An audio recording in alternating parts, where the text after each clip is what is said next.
اسی طرح چوتھی چیز ہے بے اختیاری یا سبقت لسانی، یعنی کہ آدمی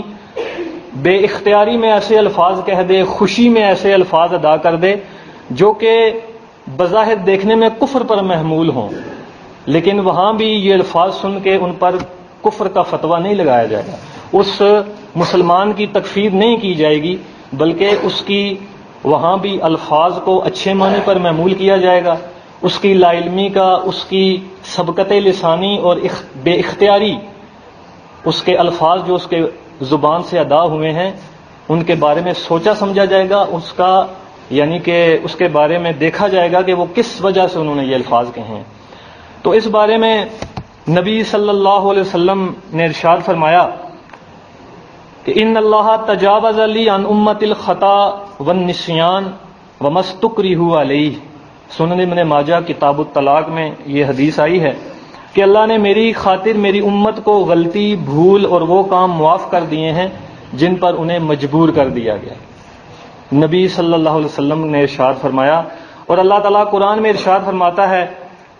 جیسے میں نے آپ کے سامنے پہلے وہ آیت تلاوت کی سورہ الاحزاب کی 5 نمبر آیت کہ وَلَيْسَ عَلَيْكُمْ جُنَاحٌ فِيمَا أَخْطَأْتُمْ بِهِ وَلَكِنْ مَا تَعَمَّدَتْ فِي قُلُوبِكُمْ وَقَانَ اللَّهُ غَفُورًا رَحِيمًا، اور تم پر اس میں کوئی گناہ نہیں جس میں تم نے خطا کی، اور لیکن جو تمہارے دلوں نے ارادے سے کیا، اور اللہ ہمیشہ بے حد بخشنے والا، نہایت رحم کرنے والا ہے۔ صحیح بخاری کتاب احادیث الانبیاء میں، معذرت میں غلطی کر گیا، مسلم کتاب التوبہ باب فی الحز علی التوبہ میں ایک واقعہ بیان کیا گیا ہے کہ جب اللہ تعالیٰ کا کوئی بندہ توبہ کرتا ہے تو اللہ تعالیٰ کو اس سے زیادہ خوشی ہوتی ہے کہ جب تم میں سے کوئی شخص جنگل میں ہو اور اس کی سواری ہو، اس کے اوپر اس کا سامان طعام یا ہر قسم کا سامان لدا ہو، اور وہ سواری اس سے گم ہو جائے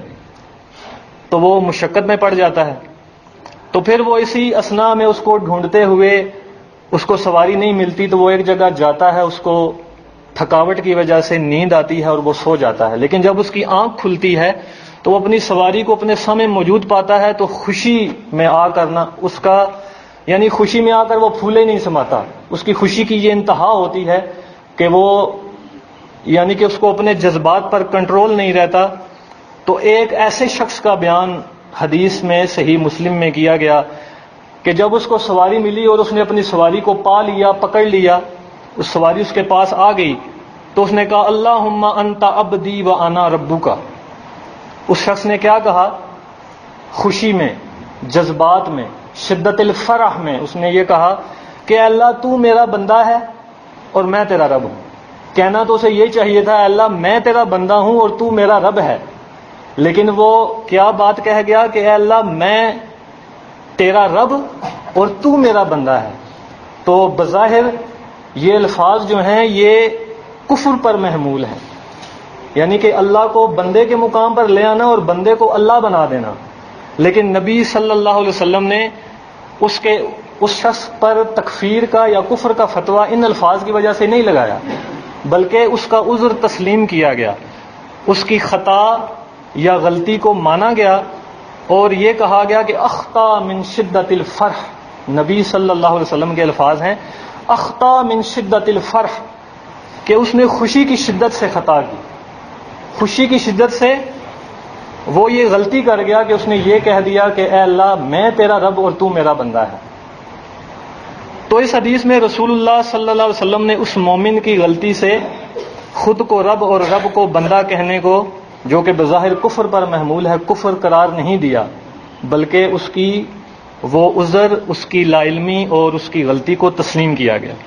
رسول اللہ صلی اللہ علیہ وسلم نے دوسرے مقام پر ارشاد فرمایا، صحیح بخاری کتاب الاعتصام بالکتاب سنہ میں، اذا حکم الحاکم فاجتہد ثم اصاب فلہ اجران، کہ حاکم، قاضی، فیصلہ کرنے والا جب وہ فیصلہ کرتا ہے اپنے اجتہاد سے، اپنی سمجھ بوجھ سے،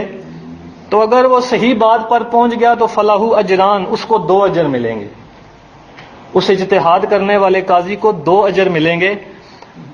وَإِذَا حَكَمَ فَاجْتَهَدَ ثُمَّ خَطَأَ فَلَهُ أَجْرٌ، لیکن اگر وہ صحیح فیصلہ کرنے میں خطا کر گیا، نسیان کر گیا، غلطی کر گیا، بھول چوک ہو گئی اس سے، صحیح منہج تک وہ نہیں پہنچ سکا، صحیح فیصلہ وہ نہیں کر سکا، تو اس کو ایک اجر ضرور ملے گا۔ ارشاد باری تعالیٰ ہے ربنا لا تؤاخذنا ان نسینا او اخطأنا۔ اللہ سے اس کے بندے یہ دعا کرتے ہیں سورۃ البقرہ کی آخری 2 آیات، اور اس کا ایک ٹکڑا آپ کے سامنے تلاوت کیا ہے کہ اے ہمارے رب ہم سے مواخذہ نہ کر اگر ہم بھول جائیں یا خطا کر جائیں۔